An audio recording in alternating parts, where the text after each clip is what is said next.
Good evening, everyone. My name is John Taves, and I'm the event coordinator here at McNally Robinson Booksellers. Before we begin, I would like to acknowledge that McNally Robinson is located here in Treaty 1 territory. That's the traditional territory of the Anishinaabe, Cree, Oji, Cree, Dakota, and Dene peoples, in the homeland of the Métis Nation. In addition, of course, McNally Robinson Booksellers itself also rents on the land once occupied by the Métis community of Roostertown. We are gathered here this evening to celebrate the publication of a truly fantastic book, and that is Making Love with the Land, the latest book from Joshua Whitehead. I'd like to express my sincere thanks to Knopf Canada for publishing this book and to Penguin Random House of Canada for making sure this evening could happen. And I'd also like to begin by expressing my sincere thanks to our good friends at the Winnipeg International Writers Festival, who are co-presenting this evening, and you'll hear a little bit more from Festival Director Charlene Deal at the close of the event. I'm also keenly aware that I'm the least interesting person you'll be hearing from this evening, so I will take my leave from behind this podium as quickly as possible. Just a few very quick housekeeping notes to begin. There'll be a bit of a reading up here from Joshua to start, and then we'll be moving along to a conversation hosted by Margaret Sweatman. That'll take place in these tall stools to my left. Following that, there'll be an opportunity for you folks to ask questions. Now, just to ensure audibility to all those watching at home, I'll just run up to you when you have your hand raised in a hopefully non-threatening manner and place a microphone directly in front of you. So if you could just speak into the microphone, even if you can project, that'll just ensure that everybody watching this stream now and in the future can hear any questions you might have too. If you are one of the folks joining us on YouTube, please feel free to write me questions you might have in the chat for this video, and we'll put them to Joshua as time permits. But many of you will know Joshua Whitehead for all of his previous work, both in poetry and prose. This is his first nonfiction work, which explores indigeneity, queerness, and the relationships between body, language, and land through a variety of genres. The publisher says that it's a startling, heart-wrenching look at what it means to live as a queer Indigenous person in the rupture between identities. And I'll just add to that that it's like Joshua's other work, one of those books that manages to distill incredibly complex ideas and approaches into just brilliant, or incredibly approachable prose that says so incredibly much. It's a pleasure to read his work, regardless, even when it goes very, very deep, there's always a path through it, and it's just incredible to be encompassed by it. So I'll just say a few brief words about the two people who will be speaking here tonight, and then I'll turn things over to them. Your host for this evening, Margaret Sweatman, is a playwright, performer, and the author of 6 novels, including The Gunsmith's Daughter, which was recently published by Goose Lane Editions. Her novels have won the Writers' Trust Fiction Prize, the Carol Shields Winnipeg Book Award, the Margaret Lawrence Award for Fiction, the McNally Robinson Book of the Year, and the Sunburst Award for Excellence in Canadian Literature, the Fantastic. She lives here in Winnipeg. Our featured guest, Joshua Whitehead, is an Oji Cree Neheo Two-Spirit Indigiqueer member of Peguis First Nations here in Treaty 1. He is the author of the novel Jonny Appleseed, published by Arsenal Pulp Press, which was longlisted for the Scotiabank Giller Prize, shortlisted for a Governor General's Literary Award in Fiction, and the winner of both Canada Reads 2021 and the George Bunyet, which I apologize pronunciation-wise, Award for Fiction at the Lambda Literary Awards. And he's also the author of the poetry collection Full Metal Indigiqueer, published by the good people at Talon Books, which was shortlisted for the inaugural Indigenous Voices Award for Most Significant Work of Poetry in English, and the Stephan G. Stephenson Award for Poetry. Currently, Joshua is working on a PhD in Indigenous Literatures and Culture at the University of Calgary's English Department in Treaty 7, but we have the immense pleasure of his presence here tonight. Please join me in welcoming Joshua Whitehead.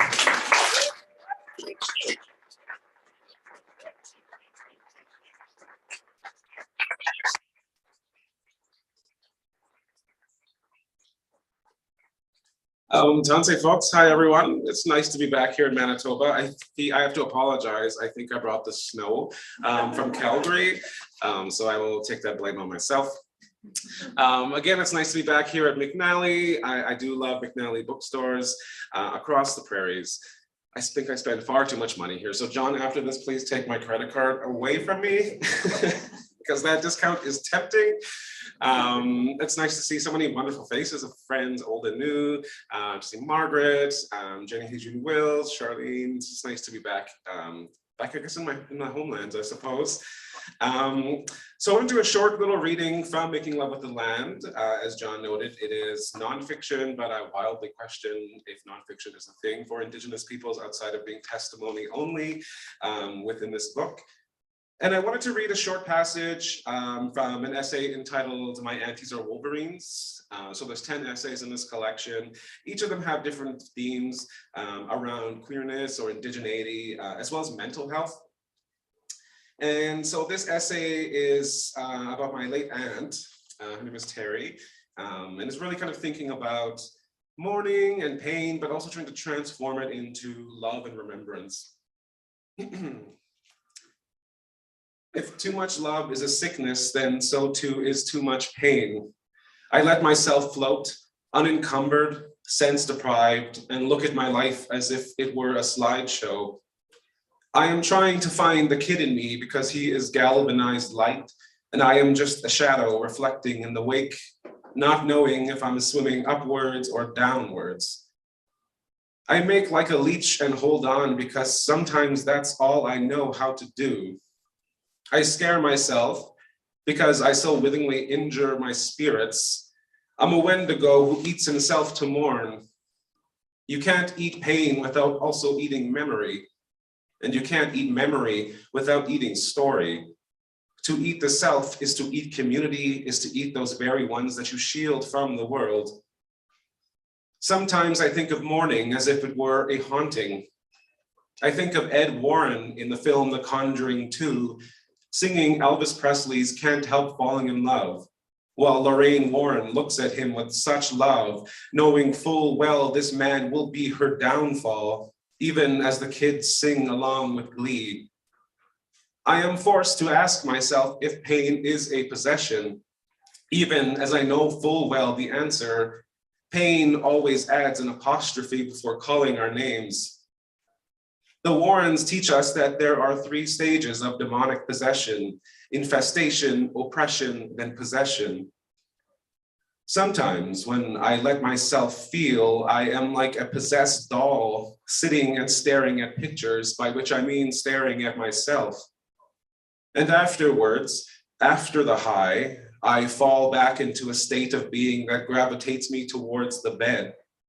And just before I wake, I realize I've been in bed for weeks, rising only when the stomach aches from acids. And when I wake at last, I smile up at the ceiling, singing, I can't help falling in love with you. What does it mean to be possessed by pain and haunted by mourning? I have no one to blame but myself for entering a torture chamber of my own creations, yet I never do so willingly. Sometimes I wonder how to mourn ethically when I'm a peg in a teepee circle. I mean circle as in continuum, and continuum as in wagotuin, interconnected, entirely related. Does responsibility to the circle come with age? And if so, what does it mean to shut yourself off from yourself for the sake of those who are younger? I wish defeating the pain and the haunting were as easy as strapping myself to the bed and yelling, the power of Christ compels you, or deciphering the name of the demon that has swiped left on my life and shouting Valak into the shadows of my room. Then again, I think all horror stories are about indigeneity. There's always a hidden Indian in every horror film. Hell, even old Pennywise has become that Indian thing, what with the missing and murdered children attributed to the nearby tribal village. I think of Maturin, the simulacrum of Mikanak, and understand that all of Turtle Island is a horror story in the making. Still, the turtle imagery comforts me when I'm sunken into myself. I picture Maturin spewing out the universe because of a stomachache, and feel sorry that he choked to death by inhaling a galaxy. When at last I wake into a state of malnourishment, I ask for a glass of milk, knowing full well that Indians are naturally lactose intolerant. I imagine that in that moment, when the dairy meets my flora, I too will spew out life from all this pain, my excrement a type of exorcism, a universe posited in my esophagus, wretched me, retching terror. And then I laugh, much to the dismay of those caring for me, because I regress into childhood when I am surrounded by hurt.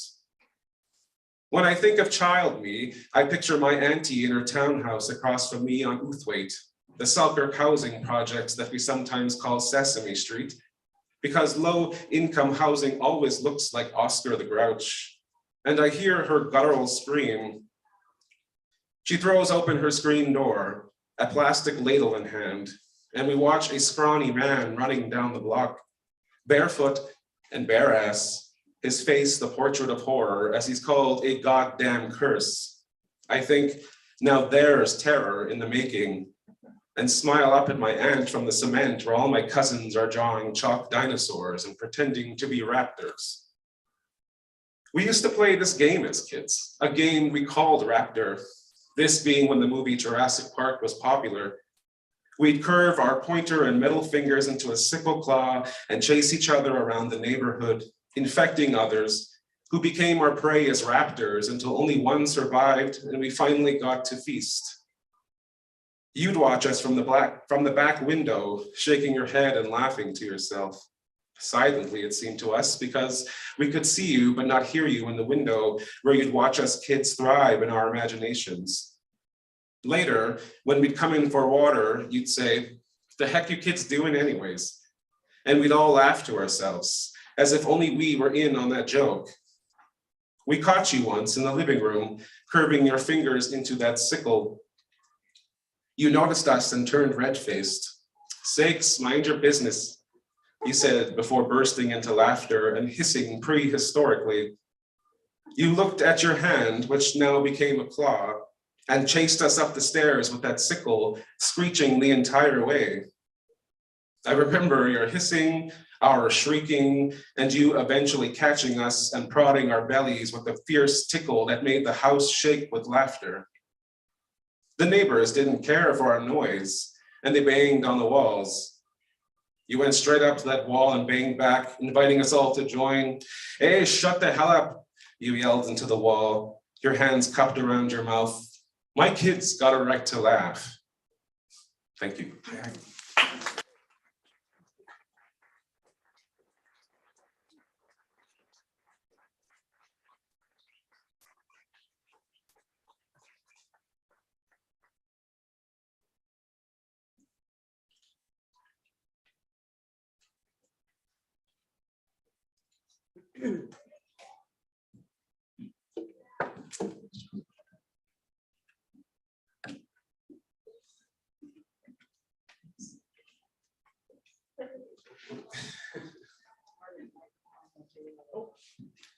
No, Because the motor had approached. it's a horror story.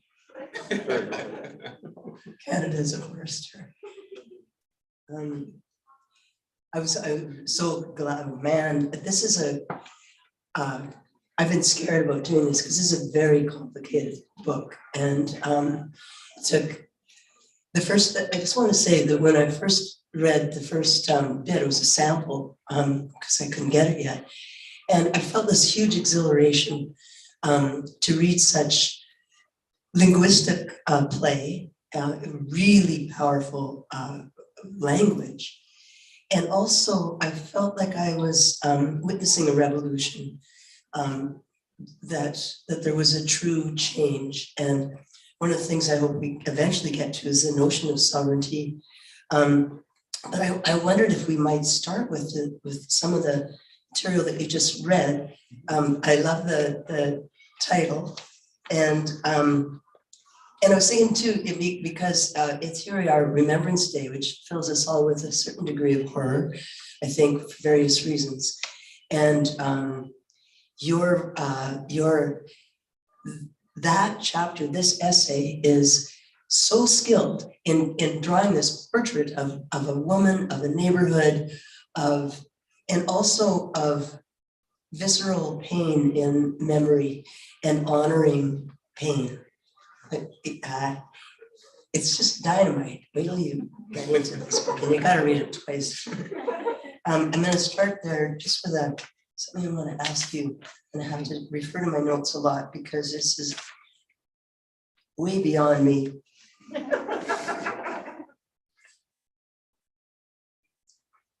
You can't eat pain without also eating memory, and you can't eat memory without eating story. And so I think you witnessed that the audience witnessed that in Joshua's reading. That and every language is a web of meaning. So one thing you might find with this gorgeous, complicated book is linguistic spillage, the language and associations that that are excavated sonorously. So I'm not asking you a question, I'm just babbling here. That's okay. Maybe, he writes, maybe now I can think of my ancestral kin as those who eat pain rather than cause it. I just sometimes get my verbs mixed up, he writes. My auntie is that Wolverine, is a spiritual guide, is an ancestor who's never left me. So maybe I could just ask you finally to reflect or remind us or tell us a little bit about the writing of that and the experience of writing of that. I think this was a COVID book, probably, wasn't it? It was, yeah. Well, I actually began the book, about 2018, 2019, when I was touring with Jonny. And I had lost a long-term relationship at that time. So I was journaling a lot. And a lot of these essays began as journal entries, just to kind of manifest and make corporeal or material pain, really, and heartbreak and loss and mourning. So they became basically rhetorical exercises. And then COVID hit and we were locked down, and I felt like all of us in this room, specifically if we lived alone, like we were all forced to become comfortable with stasis, and to reflect, and the floodgates opened of things we might have thought we had resolved or absolved. And we were all forced to kind of reckon with ourselves. I think it was a reckoning on a personal level, really, cellular almost, in that stasis. And so it was 2 years of being like kind of locked up in my home, which is me and my big old res dog Chief, who's a handful in himself. He like literally thinks he's like Jack from The Shining, like just like break through my doors when I'm doing Zoom events. I'm like, I swear, it's fine. And so the book, yeah, really became embodied through the stasis of COVID. And being in Calgary, like away from family, away from my home space, kind of in my room, living Groundhog's Day in, day out, again and again and again and again. That's really the only thing that I could do was turn inward. And that inward turning, propelled a lot of emotions and memories and a lot of excavation and autopsying, really, of myself and my, experiences as a person.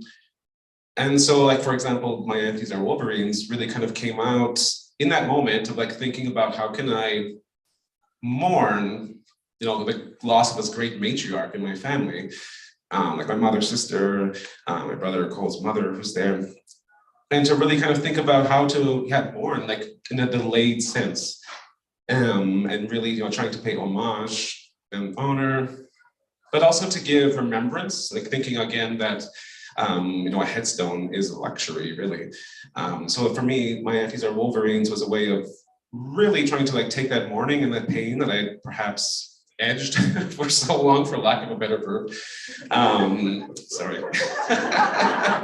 Johnson, this was PG-13, but and really to transform it into something that was ancestral and something that could sit with me and nourish me, really.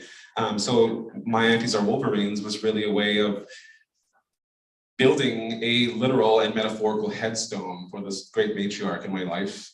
And also to really kind of transform a lot of that pain into, I would say, boundless joy and beauty and being held in that sense. So that the story really became medicinal for me in that sense. And two, though, you always keep it raw and open-ended, and I think in your dealings with the world and with white people and with the institutions, you close the book with resistance of genre. You open it with resistance of genre, and that seems like just a phrase until you experience it with this book. Reading this book, you are actually in an arena of these structural principles that are barreling through your body when you're reading it. And so that this morning, a book is usually kind of a tombstone, your ideas are over. But I think with this book, it's never over. Maybe partly because it's so sonorous. It's so beautiful, and I don't have Cree, and you even use Cree syllabics. So that it's music, and as someone who doesn't have the language, you have to actually relinquish control of the book over to the space between us. Yeah. It is deeply radical. Well, I think I attribute, like, a lot of that's owed. Fun fact, so Margaret Sweatman was actually one of my very first creative writing professors / mentors. You really did teach me all about, like, the kind of rhythm and the music of writing, the kind of the sonic I remember elements. when Allen Ginsberg met you. And now he's tattooed on my arm. Is that right? Yeah. It was very exciting. It was very stellar. It was some sort of nuclear explosion when that happened. But also, look, the city of Winnipeg itself was a great mentor to me as a writer, as a thinker, specifically, going down Osborne and, into the Exchange District and, working for CB2 or Contemporary Verse 2 with Jewish Journal at the University of Winnipeg and with the creative writing cohort there. But then also just going to, like, even down to St. Boniface, and, there would be all this kind of mishmash of different artists.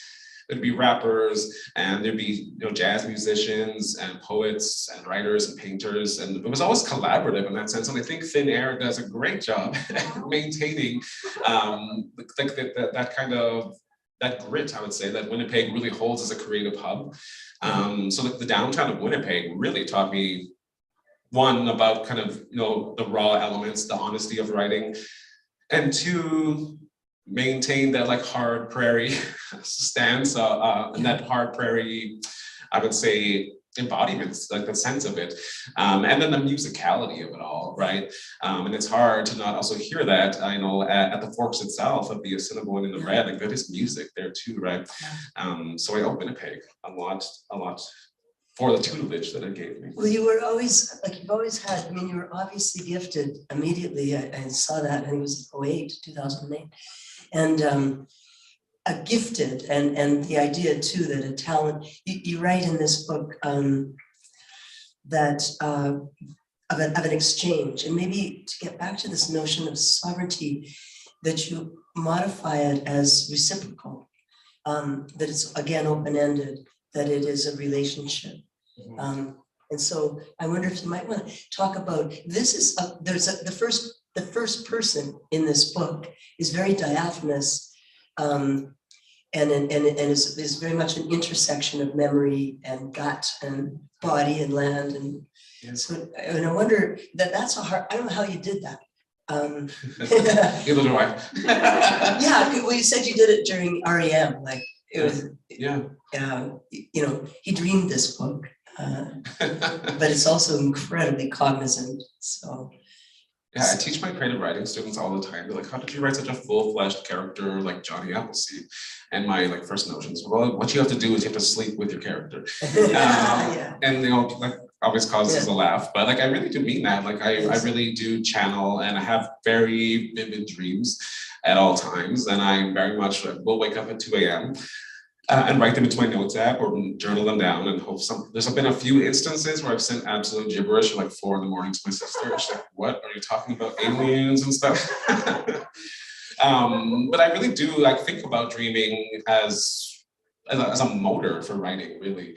And I think, you're talking about difficulty being a guest to a book. I really do strongly believe in that. I'm a guest when I enter the works of Toni Morrison. I remember right now I'm reading Cormac McCarthy's The Passenger. I'm like, I am also just as confused. And why am I learning about underwater welding right now? But wanting to kind of maintain that. So maybe to like come back to sovereignty a little bit and, being a guest to a book, like for example, with The Passenger, I'm like always Googling, what does this word mean? Even though it's in English. And I feel like myself as like BIPOC people or Black or Indigenous folks, like I think we're always doing that, of having to Google these words that perhaps are taken as canon or are taken for granted, really. And I think that's just the work that we do as good readers. I think that's the work that we do as conversationalists, as storytellers. But in making love with the land, the use of Cree and syllabics as well, I also wanted, if you're a guest if I'm a guest to Toni Morrison, I'm expected to also do the work of learning about the transatlantic slave trade. Also, expected to do the work of really kind of thinking about, Black freedom and Black excellence. And I wanted my readers to also have to work to meet me in the book. Yeah. And I wanted them to learn a little bit about, specifically here in Treaty 1, about Cree and Anishinaabe and to not have unbridled access to me as the writer, me as the subject, but to meet me in the book. And that required, I gave you some keys and you kind of had to earn a few others. Yeah, although I never really felt like I was, I felt welcomed, and I, with the way we learn a language is by hearing it and by context. So, the more I read, and also kind of to release my dominance of knowledge and understanding and like dream it with you. Yeah. But you mentioned aliens, and I'm wondering. I'm always talking about aliens. And so I loved this. Here in a central essay, one that actually does require some obedience in the reader, reading as rupture. What does realism mean to Indigenous literatures when what it wholly regards as real, dreams, tricksters, ancestors, visions, anthropomorphism, little people, star people, Wendigo, is disregarded as speculative or fantastical by other readers, publishers, and academia? And then again, this notion that this book is revolutionary and deeply radical, you reverse it for us physically, so you can actually get this jolt, this thrill. You say, I ache for it to be known that the presumptions of reality within a settler colonial imaginary are in fact the fantastical. We're the fantastical. That the building of border and boundary around form and genre, the prescription of these enmeshments upon our stories and storytellers is and was a means of entrapment and caging. I howl, there's Ginsberg, at the gate of these partisans. Yeah. So we just got kicked out. I just love that. Yeah. You reverse it for us. Like we're the nightmare. Well, yeah, just like, I think that's just the kind of standard approach that I take, as an Indigenous person who is queer in this, this nation state that is called Canada, is I'm always having to look outside in. And I think, again, to be a guest in my book, I wanted you to also, as a reader who may be a non-Indigenous and non-queer, to also see the world from the vantage point of the optics that I house. And two, of wanting to kind of critique specifically a lot of, so when I was writing Jonny Appleseed, there's a couple of dream sequences. There's a very beloved bear scene, which people kept requesting I read it. 2 years, it's like, okay, Marion Engel taught you well. So there was dream sequences in that. There's an apocalyptic dream in the beginning of the book. There's another dream at the end of spearfishing and the classes that I was taking and the workshops that I was doing with it.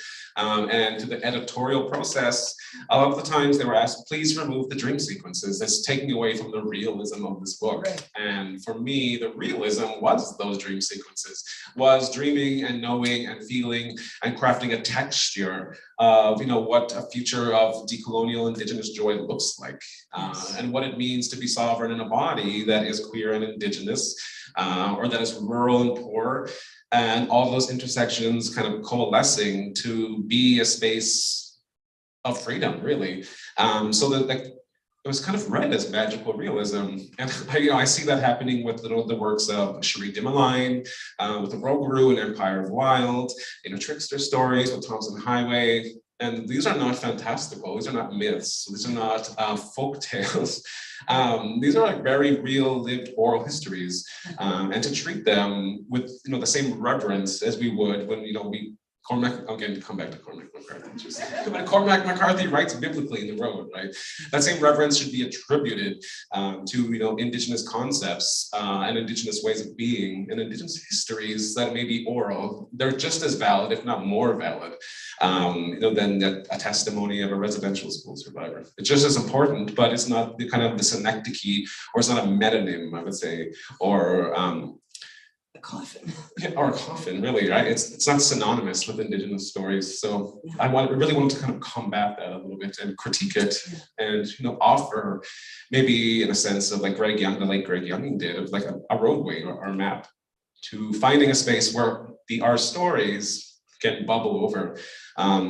In that all genres are no genres in the art of storytelling, really. It's funny though, because your book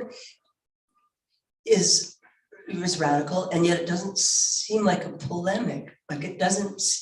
It feels as if you're not telling me hold still so I can hit you. It's you're telling me, why don't you move? Yeah. And you call Canada a broken constellation of a country, which is a broken constellation of a country. That's dynamite. It's dynamiting us. Now, and where is that going? We'll see it back here. There's an essay in here called My Body is a Hinterland. So obviously, again, really central to this magical constellation, renewed constellation of this vision, Joshua Whitehead's vision. And so I do feel that Joshua is pulling this off, and can you imagine writing this well? We need to make our stories animate beings. We need to place them into oratories of history and of futurity. We need to conceptualize our fantastical dreams as very real, decolonized futures. I'm tickled by the irony now as a two-spirit Indigenous person that I was afraid of the apocalypse.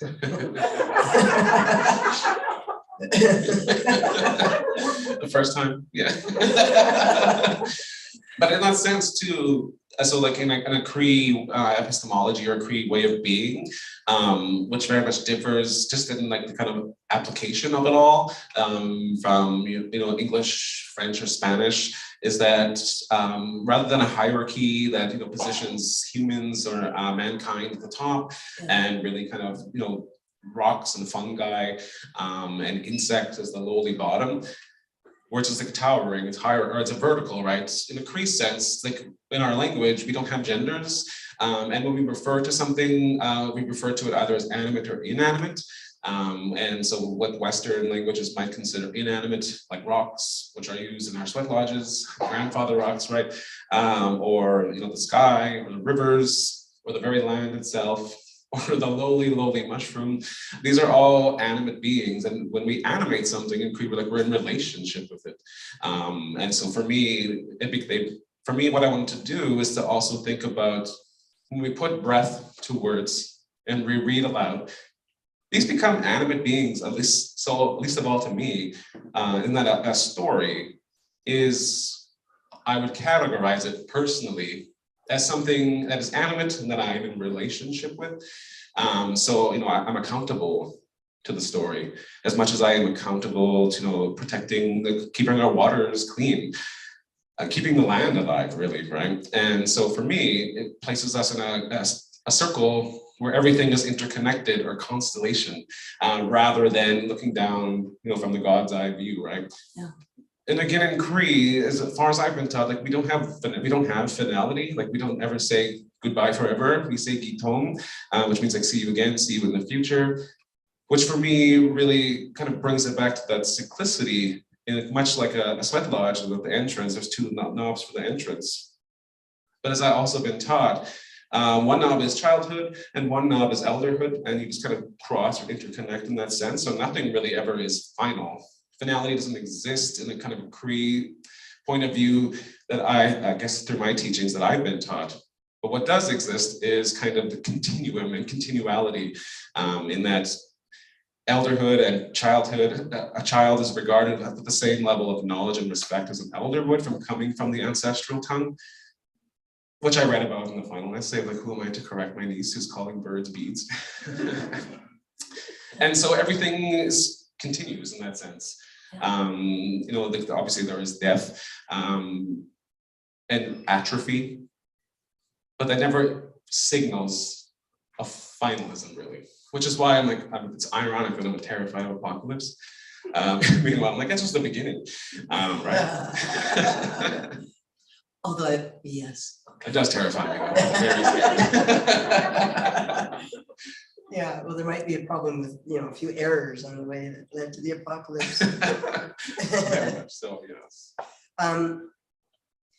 There are many, he writes, there are many dream sequences within Jonny Appleseed that during the writing and editing processes, I was asked to remove because they distracted from the realism of the novel. Yeah, so there's another essay called A Geography of Queer Woundings. And it's a really radical essay for someone like me to encounter. And you really do have to relinquish ownership of what's going on and listen to something that you don't understand. It's a very beautiful experience. And there's no exam, you know, it's okay. Stories, but so, and yet, I love what you wrote tonight, what you read tonight, because you're a deep philosopher in many, many ways. And you're also a really good storyteller. And so the way, say, the passage that you heard tonight is deeply philosophical, linguistically radical and exploratory. And it was also a story that you could hear the people, the portrait of the auntie, and inscribed with grief. Like, I think there are many funny scenes in this book that are deeply inscribed with grief and wrongdoing and pain. And yet it is, as you are, an incredibly forgiving person. Yeah. I blame Brandy Carlisle, who I quoted in the beginning. Album, by the way, I forgive you. It's the honky tonks that get you. But I wanted it to be forgiving. Forgiving of myself for wrongdoings that I have done as a person. You know, forgiving of the wrongdoings people have done against me. Because to hold all of that is a gargantuan, impossible task, to be a vessel that can contain all of that. And so I needed to materialize it. I needed to put grief and give it a body, give it a shape so I can literally put it down and put it to rest and come back to it when I want. In that I kind of like, I call it Jonny Appleseed this, and maybe I'm starting to think Making Love with the Land is too. Like, they're almost just like photo albums, really. Of like you coming back to moments when you need it, right? Or to also be like led by the hand for a Capricorn like myself, to moments of grief, right? To be like seduced by pain in that sense, to allow yourself to kind of feel those feelings. And so forgiveness was, I would say, a central tenet of this book, if only to relinquish and to kind of transform those transgressions into propulsions, really, or at least to let them like settle and be, rather than as always kind of having the buoyancy that they can contain if they're not relinquished, or you know, they're not absolved or resolved, right? So yeah, forgiveness was really probably like one of the most important, I would say, motifs of this book. It's a very experiential book, and you can read it many times. It is actually an extraordinary book. I think it's one of the most radical books I've ever experienced.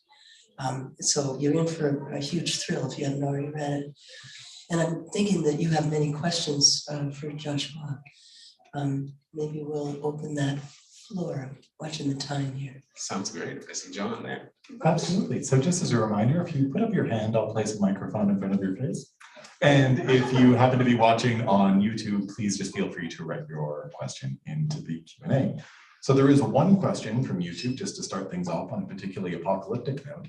And Glenn says, as a fellow reader of Cormac McCarthy, and not to take away from your excellent writing, what and when do you envision as the likely apocalypse, Joshua? Is that a sibling who said that? What do I envision? Well, I don't want to like speak this into the world. But I would say, like, for myself, and I think a lot of your queer or BIPOC folks in this world, this is like our 7th iteration of apocalypse.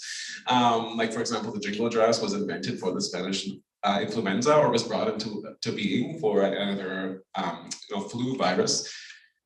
But what do I imagine as the end? Probably Jeff Bezos taking off in his rocket ship. I think that's a good signal of red flag.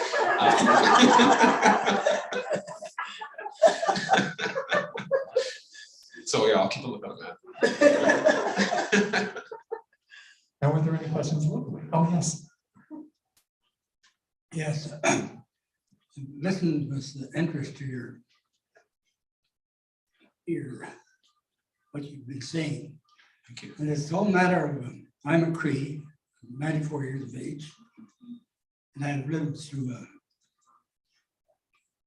quite a number of experiences in my life.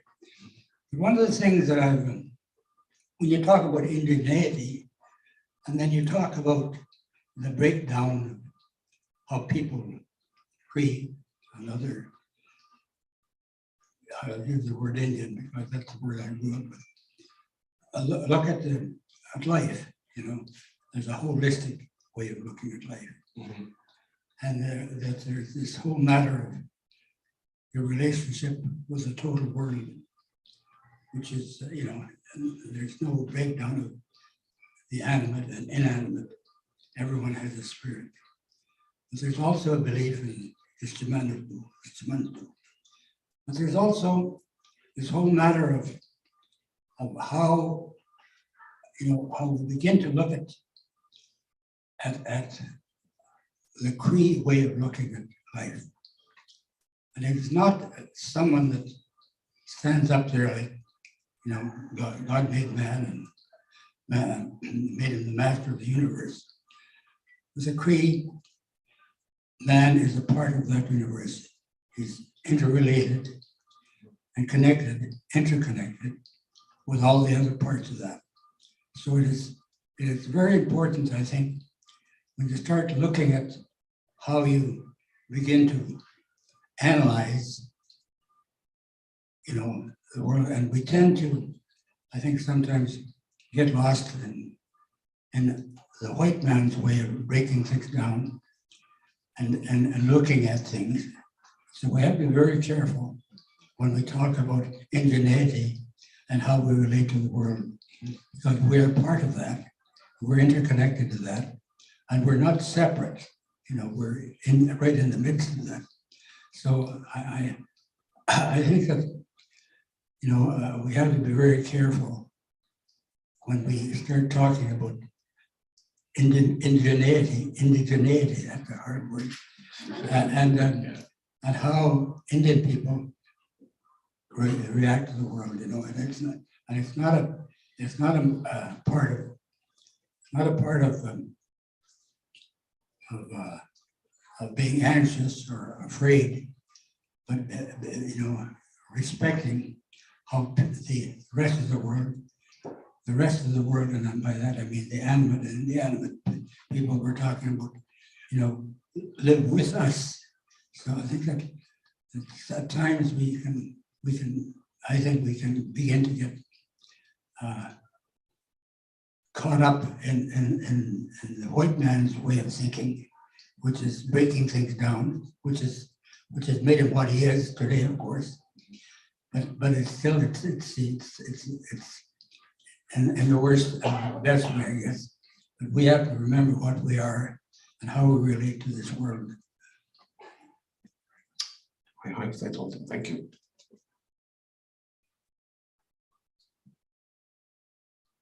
And were there any further questions or comments that anybody has for Joshua? Oh, yes.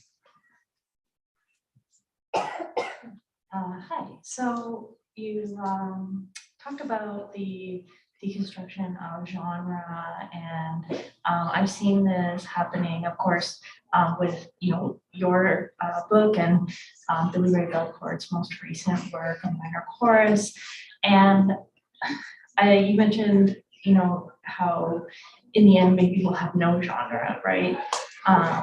Which is cool. But I was wondering how you feel about kind of like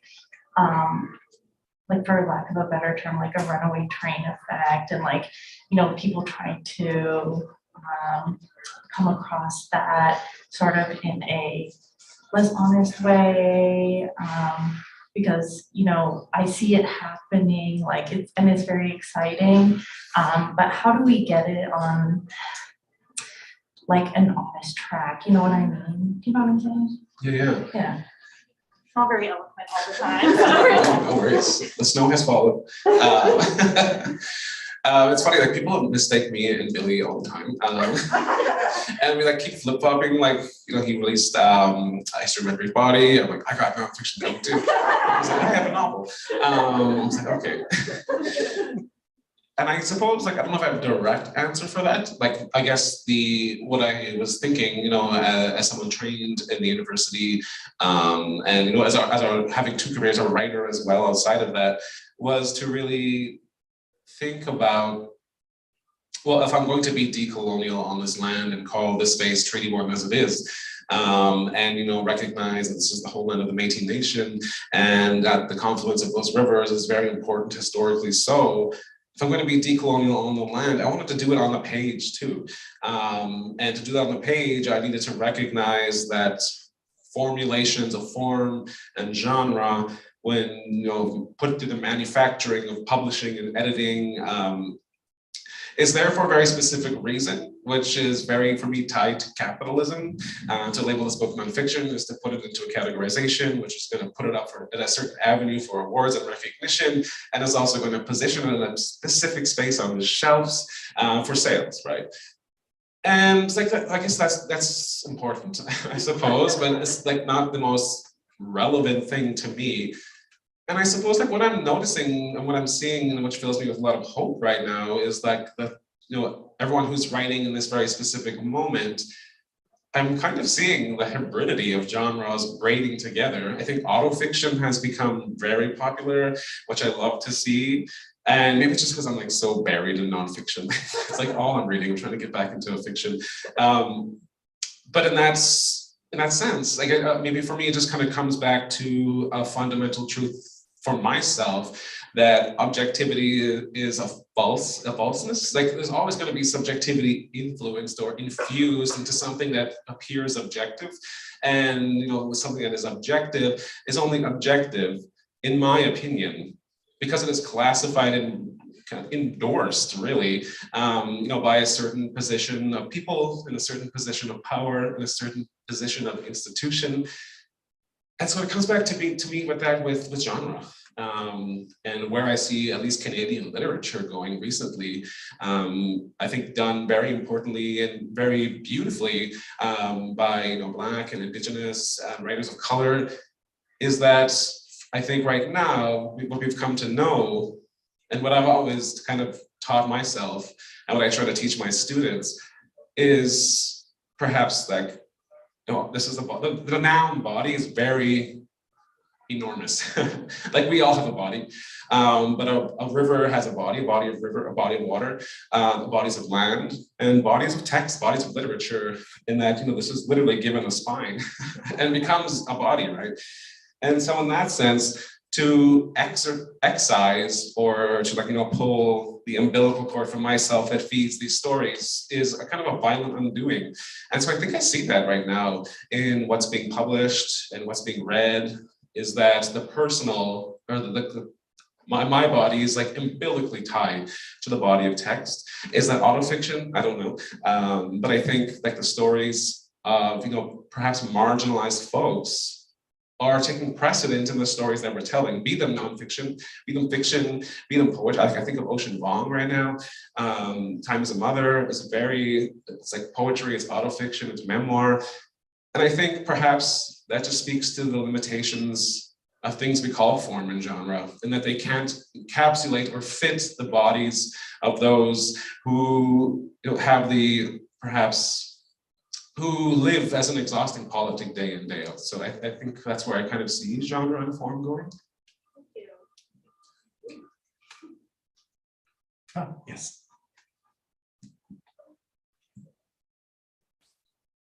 Hi, I enjoy your writing a lot, but I'm also a biologist and I love wolverines a lot. So I'm a big sucker for Wolverine mentions in literature. So I was wondering if you could talk a little about Wolverines specifically, but also just animals and your relationship with animals and how you use that in your writing. Yeah, well, first of all, I'd blame Marvel for me loving Wolverines.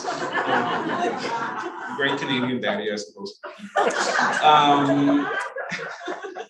Sorry, John. But with Wolverines, specifically in that one, in that essay, my aunties are Wolverines. Wolverines are like one of the most ferocious animals we have here in Canada, but they're also, now I'm forgetting the word because there's a biologist sitting in front of me. But they're like carry-on too. And so for me, like the metaphor was perfect to have a Wolverine as kind of the motoring metaphor of that essay. If only because they're tiny, but they like literally have those huge hunting ranges, and like are known to take down bears 8 times their size. And so I had to I love that metaphor, and also they're so adapted, surviving in the multitude of ecosystems that Canada has, and the -50, the +40 that we get.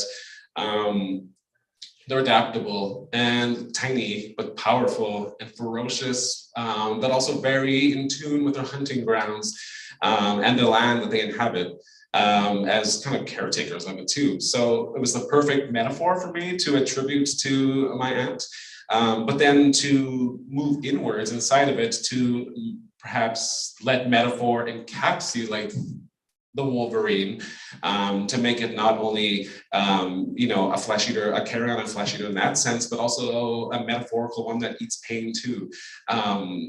So for me, like the Wolverine was so perfect, apropos, for this little woman in my life who was as ferocious as a Wolverine.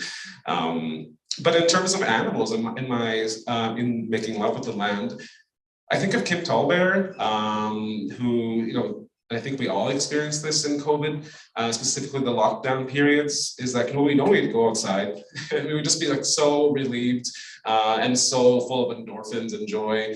And, just to be in the space, albeit winter or summer, and overcome with all of these emotions, really, and just to walk, in a space and to hear birdsong, and to listen to the lapping of a river or a lake, and the gentle breeze, or the soft puttering of rain or snow.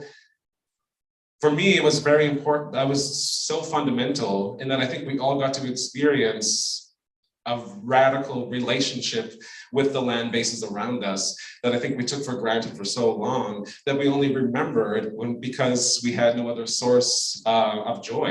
We had no other source of being held, and we had no other source of relationship when we were intimacy starved and touch starved during those lockdown periods. So I think of Kim Tallbear, who talks, again, to kind of bring it back to being in relationship with all things at all times. We were reminded that we were never really alone. We were in a physical sense, but in a relational sense, we were not. So it was very important for me too, to think about both the native species and the invasive species of plant and animal in those spaces, and to have them feature as like primary characters in some of these essays. Even the most minute of things, like fireflies. In one of my final essays, I kind of move inwards to the vociferant, for the kind of encapsulate the importance of even the tiniest little thing has in my life, but also in kind of the cyclicity of life in a natural space too. So they featured very importantly the wolverines. I'm happy I've never seen one. Outside of like taxidermy, but yeah, I'm very like obsessed with those animals. So if you know any good Wolverine books, send them my way. And so we do have time for one more question just before we do, and it will come from the front row here. Just before we do, following that, there'll be some closing comments from Margaret and from Joshua, and then I'll invite Charlene from the Writers Festival up to say a few words. After that, I'll just ask you all to remain in place for one moment, just so we can safely transport Joshua over to the signing table. And then here's our final question for the evening. Nancy, Joshua, it's nice to see you again. Likewise. You spoke at our Lighting the Fire conference a couple of years ago. And so it's such an honor to hear you and be here with you and to be here with my father as well. I wanted to ask you, you know, you're over in Treaty 7 territory, and you know, I have family that lived there for a while, on and off over the years, and are you going to come back home? Is there like a conspiracy theory going on here? I love Treaty 7. I love the Blackfoot Confederacy, Mokinstis, as it's noted and called. I'm also very aware of my positionality as a Cree person in Blackfoot territory. I'm so sorry. But I'm also half Nish, so it's okay. And it's a beautiful space. Like it features very prominently in this book. The hills, the mountains, and the river valleys, the Bow River specifically is a very important relationship I think I hold in my life. It's a space both of joy, but also like pain spilling. I go to that river a lot. It's seen me through good days and bad days. Let me just say that. But definitely like Manitoba and Treaty 1 is my home. So I would say never say never. I see it in the future of being back in the home space, right? Because that was just, it feels right. And it feels like medicinal almost when I come home, and you know, to see family and friends, my nephew, my niece, but just like the literal space for me it's radiating at all times. So I try to come back as much as I can. I try to avoid winter. Manitoba Mucklucks, thank goodness you're here. Yeah, I definitely think there's an option in the future. Yeah, so I'll let you know. Thank you. Thank you, Joshua. I wasn't sure if you had any closing comments, either of you. Well, I just want to thank, McNally for having me, for being co-hosted with the Winnipeg Writers Festival, and Margaret Sweatman for joining, and for all of you for braving the slippery, slippery roads, for coming to spend some time with me, and having a little homecoming with me here. So thank you all for coming out tonight. Thank you everyone for who made this night possible. To John Taves, who's behind here running the show very beautifully, expertise. Very much. So the curtains will be revealed. It's John. But yeah, I just want to say thank you so much to everyone for coming out tonight. Thank you, my friends, and see you in the future.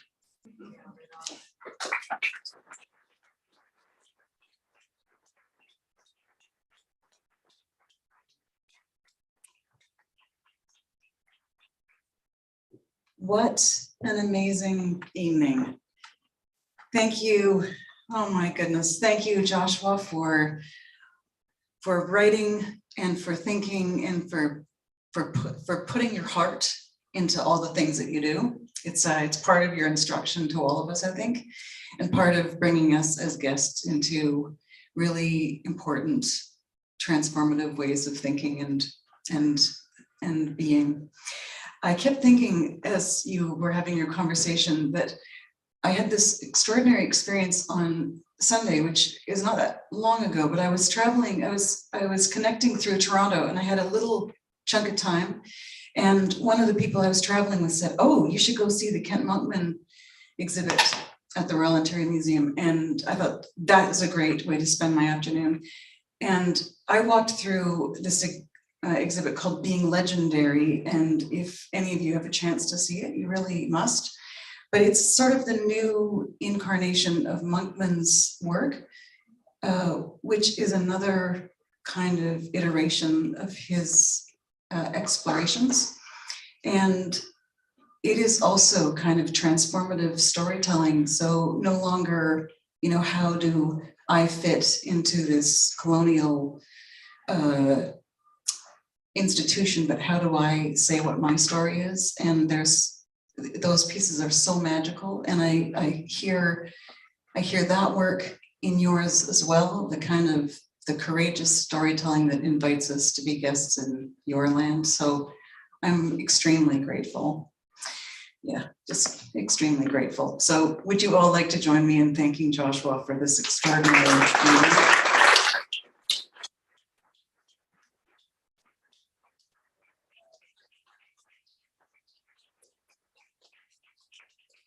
I have to say, I would happily sit and listen to Margaret talk to every writer, because she just brings such interesting, fresh, challenging questions to bear on a book.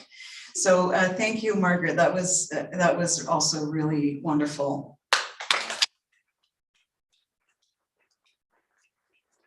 And I forgot to say that I'm Charlene Deal and I get to run the Writers Festival because I was too overclipped.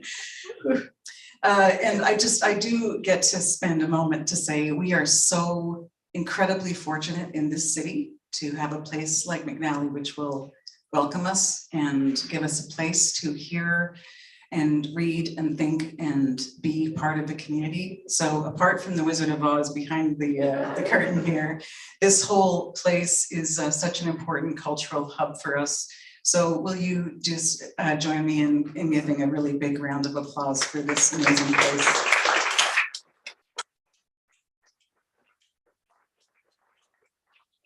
Now you do have your marching orders that you must all sit here still while Joshua gets transported to the signing desk, which is over near the cash desk. Now, I'm not really sure what the transportation method is going to be. I'm sticking around to watch it, I'll tell you that. So you're welcome to talk to Joshua there at the signing table. And the only real rule here is that you have to pay for the book before you leave the store. So just take that into advisement.